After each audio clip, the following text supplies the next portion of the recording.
Here's more wrestling news for December 12th, 2022, and we're starting off with a blast from the past as during the July 4th, 2016 episode of Raw, an Independence Day meal quickly turned into a food fight, one that Kevin Owens almost avoided getting messy in. In the final moments of the fight, the prize fighter was pied in the face, but the identity of the pie thrower was never revealed. Even now, fans have their theories on who it would have been, but according to the Road Dogg, the pie was going to be from the very top of WWE. On his Oh You Didn't Know podcast, Road Dogg said that Vince McMahon was going to be revealed as the pie thrower. With McMahon now gone, it's likely we'll never get a conclusion to this angle on WWE TV, but we imagine that Kevin Owens will keep his head on a swivel the next time he's part of any WWE food fight. Now at ROH Final Battle, Claudio Castagnoli became a two-time Ring of Honor World Champion, regaining the title from Chris Jericho. In a unique finish, Jericho tapped out while in the swing, and it's safe to say that the Canadian isn't taking his loss well.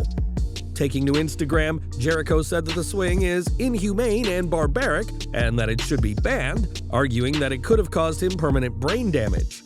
We seriously doubt that the big swing will be banned anytime soon, but with Claudio Castagnoli now in his second reign as world champion, expect plenty more wrestlers to fall victim to this inhumane move.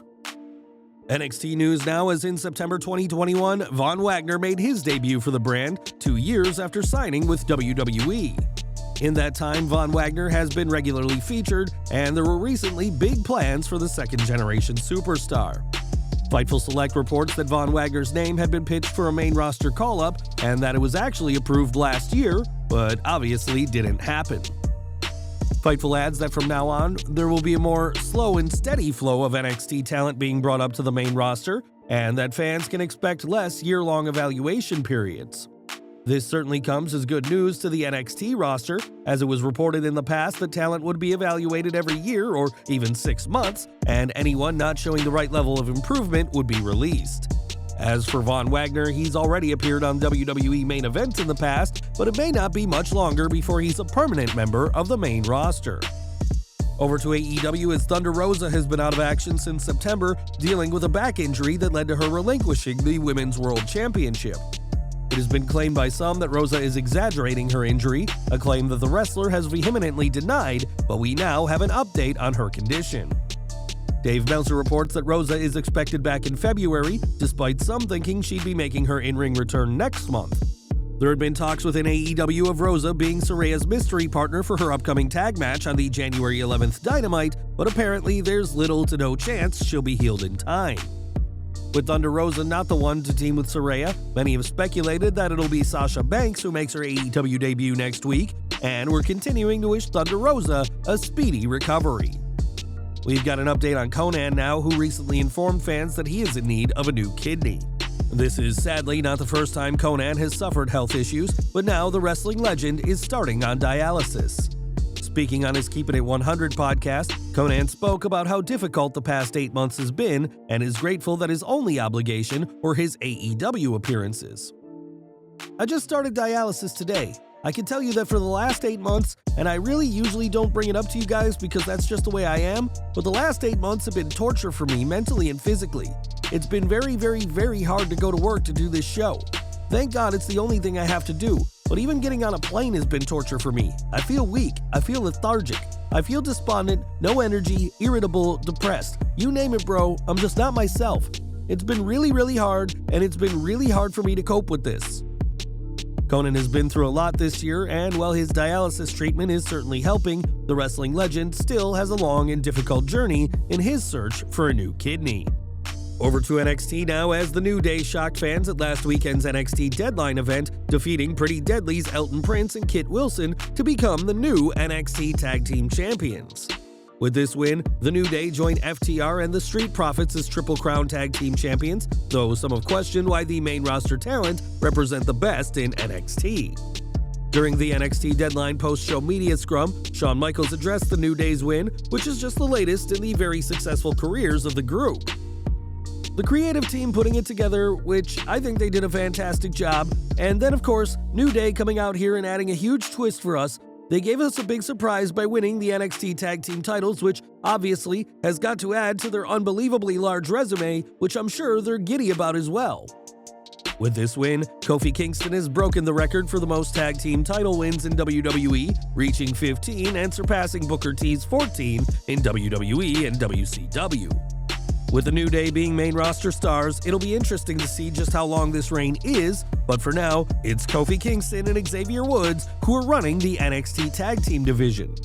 Over to AEW now, as this year one of the best feuds fans got to see was between Chris Jericho and Eddie Kingston, which culminated in a barbaric match at the AEW Fyter Fest special.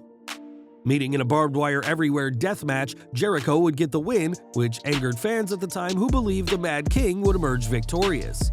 Speaking on the latest Talk is Jericho, the former AEW World Champion explained that AEW's booking idea was that they didn't want him to lose any matches en route to a title match with then World Champion Jon Moxley, and added, "This was a really good match. We got cut short at the end, which was kind of a drag. Super violent, lots of gimmicks, and barbed wire. We were getting rushed at the end.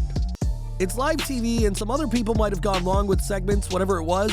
I think we only had 13 or 14 minutes to go through this thing. For me, because CM Punk was the champ and he got hurt, and then Tony Khan wanted Jon Moxley and I to work for the title, I couldn't lose that match because I'm challenging for the championship. Had I not been challenging for the championship, Eddie probably would have won. He still got the moral victory when he tossed me into the barbed wire at the end. Even though it was rushed, we still had to get it done." Even after 30 years in the wrestling business, Jericho isn't afraid to get bloody, and after losing the ROH World Championship at Final Battle, it remains to be seen what's next for Y2J.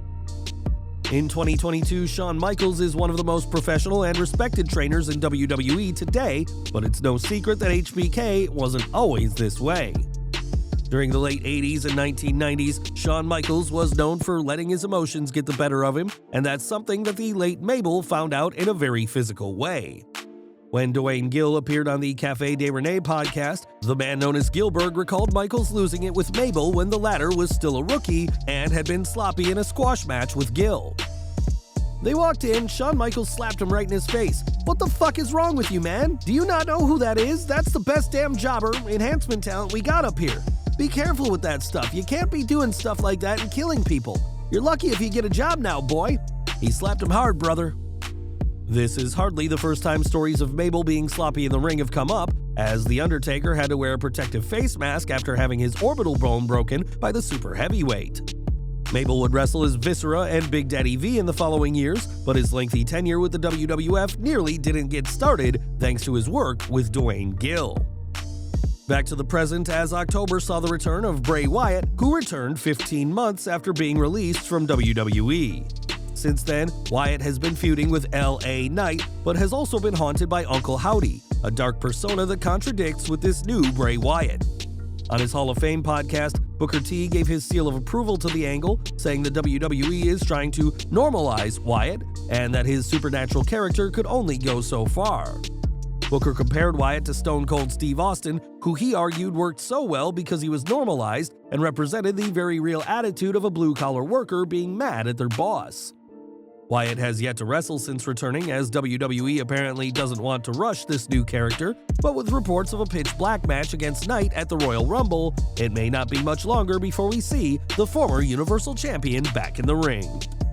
And we're ending with Trent Seven, who made his AEW debut on last week's Rampage, unsuccessfully challenging for Orange Cassidy's All-Atlantic Championship.